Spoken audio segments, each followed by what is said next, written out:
High! বলেছিলাম দাদার বিয়ের পুরোটাই তোমাদের সাথে শেয়ার করব। তো সকাল সকাল রেডি হয়ে চলে গেলাম জেঠু বাড়ি। প্রথমেই এখানে তত্ত্বগুলো চলে গেল যেটা মেয়ের বাড়িতে যাবে। তারপর এখানে ব্রেকফাস্টটা আগে সেরে নিলাম। বাঙালি বাড়ির অনুষ্ঠান মানেই সকালের ব্রেকফাস্টে তো লুচি মাস্ট। লুচির সাথে ছিল এখানে মিষ্টি মিষ্টি ছোলার ডাল আর তার সাথে রসগোল্লা। ব্রেকফাস্ট তো হয়েই গেল, এরপর সবাই মিলে আনন্দ করতে করতে গঙ্গায় যাব জল ভরতে, যেই জলটা এনে দাদাকে স্নান করানো হবে। আর এই ছোট্ট হিরোকে দেখছো, এইটা হলো আমার ছোট কাকার ছেলে।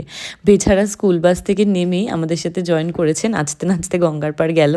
আর এখানে সবাই কত সুন্দর নাচতে নাচতে এনজয় করছে। বাঙালি বিয়েতে না এইগুলোই হচ্ছে মজার জিনিস, যেগুলো সবসময় মনে থাকে। তারপর আমরা আবার বাড়ি ফিরে চলে এলাম। এইবার গরম থেকে এসেই একটু কোল্ড ড্রিঙ্কস খেয়ে নিচ্ছি। ভীষণ গরম, মার্চ মাসের শুরুতে এত গরম ভাবাই যায় না। তারপর ছাদে গিয়ে এখানে দাদাকে আশীর্বাদ করে নিল মেজমা। এইবার বাড়ির সবাই গায়ে হলুদ দিয়ে দিল। তারপর শুরু হলো দাদার বন্ধুদের দাদাকে ম্যারিনেট করা। আর এদিকে চলছে দাদার ফটোশ্যুট, আর আমি চলে গেলাম লাঞ্চে। কারণ খাওয়া শেষে আবার রেডি হওয়ার পালা বরযাত্রী যাওয়ার জন্যে। যদিও খুব বেশি দূরে না, তবু সাজতে তো হবেই।